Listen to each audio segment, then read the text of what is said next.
living life, everyday, late at night, not okay. All I want, and I pray, all I need are some better days. Fuck me, I'm looking in the mirror. Hai, terima kasih udah klik video ini. Di sini kamu akan mengetahui fakta-fakta yang luar biasa yang belum banyak orang ketahui. Jadi, jangan lupa kalian untuk subscribe channel ini.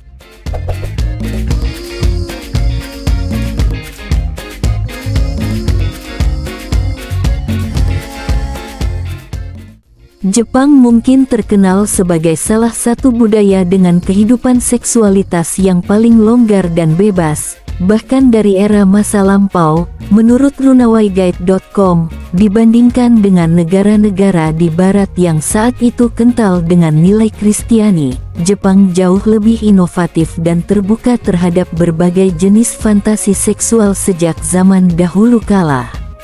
Anda tentu tidak pernah menyangka bahwa seni kaligrafi kanji Jepang yang dikenal sebagai seni yang penuh makna filosofis dan berkelas tinggi itu ternyata juga bisa digunakan sebagai penyalur hasrat seksual, loh. Hal ini dikenal sebagai osouji, sebuah tradisi kuno di mana seseorang akan menuliskan kata-kata jorok dan berbau seksual atau bahkan merendahkan pasangan dalam sebuah kaligrafi yang indah dan artistik.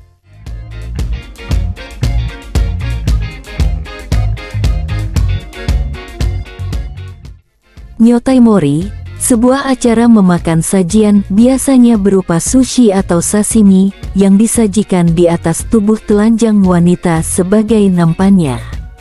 Makannya pun tidak boleh menggunakan sumpit, melainkan wajib dengan bibir. Menarik juga ya.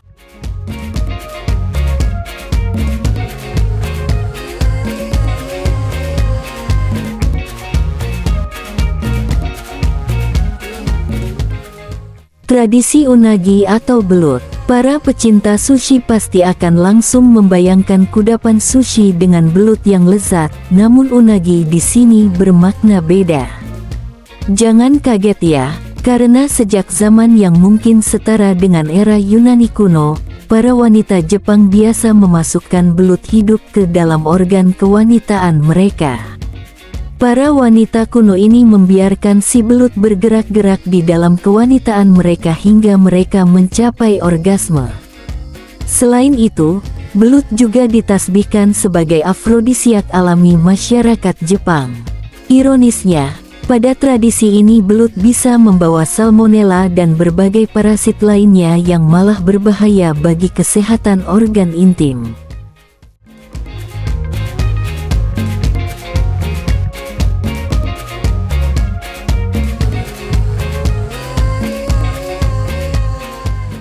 Jepang memiliki begitu banyak tradisi unik, mungkin bahkan tabu jika dilihat dari sudut pandang budaya lain. Tampaknya, budaya tradisional Jepang menganggap bercinta sebagai sesuatu yang luhur. Meskipun tidak seterbuka orang barat dalam urusan bercinta, hubungan badan dianggap sebagai bentuk prokreasi dan lambang kesuburan. Dari sekian banyak tradisi kuno Jepang, berikut ini beberapa di antaranya yang berkaitan erat dengan bercinta.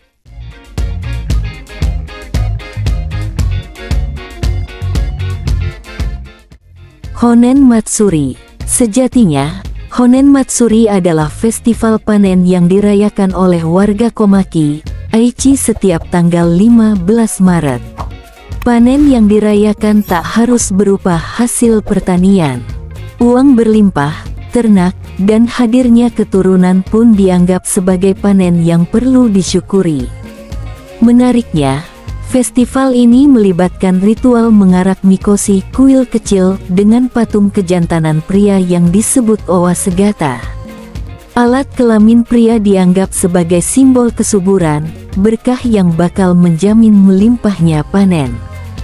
Berkat keunikannya ini, Honen Matsuri menjadi salah satu daya tarik wisata di Komaki. Wisatawan dari seluruh dunia berdatangan khusus untuk menyaksikan perayaannya.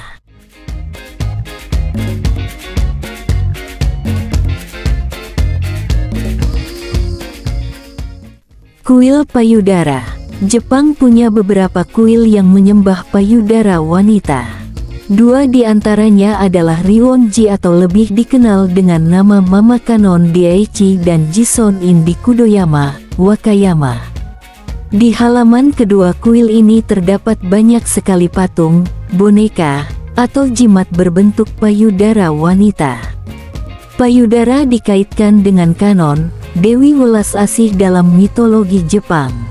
Konon, memuja sang dewi di kuil payudara akan memberikan berkah berupa kelahiran yang mudah. Di Jison-in, para peziarah percaya kalau jimat payudara yang sudah diberkati dengan doa bisa membawa kesembuhan bagi para wanita yang sedang sakit. Ada pula remaja yang datang ke sana untuk meminta agar payudaranya tumbuh subur dengan bentuk yang indah. Ada-ada saja, ya.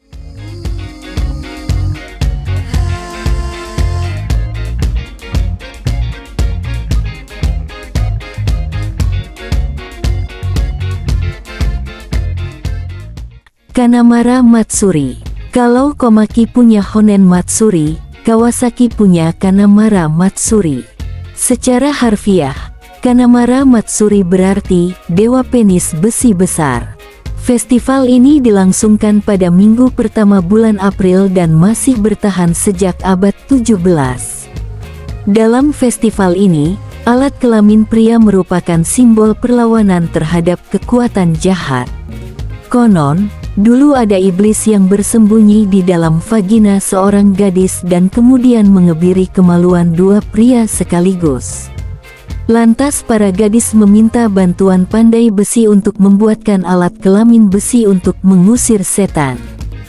Selama berlangsungnya Kanamara Matsuri, pengunjung bisa membeli berbagai pernak-pernik berbentuk alat kelamin pria, antara lain roti, permen, mainan, dan aksesoris.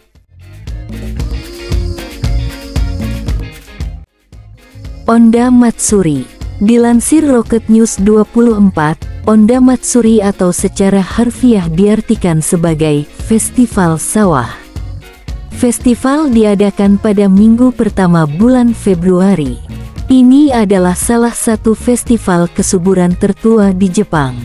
Pada saat perayaan berlangsung, diadakan ritual bercinta publik yang di kuil Asuka Niimasu. Ritual kesuburan ini dipercaya bisa membawa keberuntungan dalam perjodohan dan kehamilan.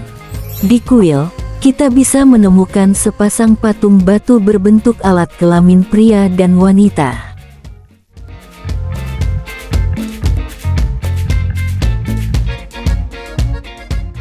Konsei Matsuri.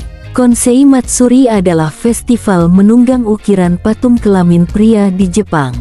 Pesertanya adalah para wanita yang ingin memiliki anak atau suami.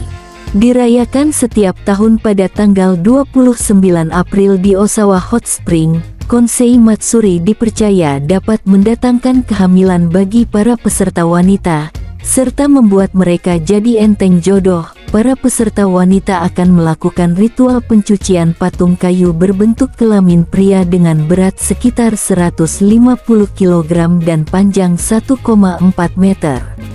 Kemudian, salah seorang peserta wanita yang beruntung akan ditunjuk untuk menunggangi patung tersebut. Ososo Matsuri. Inuyama, Jepang memiliki festival Shinto kuno yang dikenal dengan sebutan Ososo Matsuri, secara harfiah diartikan sebagai Festival Vagina.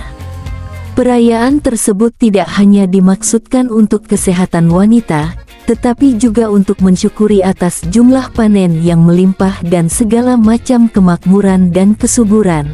Para warga setempat juga percaya bahwa dengan mengikuti perayaan unik ini, mereka dapat menyembuhkan kemandulan, impotensi, dan menjamin kesuksesan bisnis serta kesuburan di tahun-tahun berikutnya. Geisha. Keberadaan geisha sebagai salah satu peninggalan tradisi kuno Jepang memang unik. Berawal dari wanita penghibur alias pekerja komersil biasa, profesi geisha berkembang menjadi penghibur kelas atas yang kadang disetarakan dengan seniman. Pasalnya, Geisha memang menjalani pelatihan khusus selama bertahun-tahun dan wajib menguasai sejumlah cabang seni seperti tari, musik, dan sastra. Jika biasanya pekerja komersil dipandang negatif, tradisi geisha justru dibanggakan oleh orang Jepang. Hanya para wanita dengan bakat besar yang boleh menjalani pelatihan sebagai geisha. Sementara bagi para pelanggan pria, berhubungan dengan geisha merupakan sebuah gengsi. Pasalnya, geisha yang sangat sukses pun bisa pilih-pilih pelanggan. Dompet tebal saja tak menjamin seseorang bisa mendapatkan perhatian geisha, apalagi jika sampai bisa menjadikan simpanan. Terima kasih banyak telah menonton video ini, semoga terhibur dan bermanfaat. Jangan lupa untuk subscribe channel ini, like, komen dan share agar kami semakin bersemangat membuat video-video yang menarik bagi kalian semua.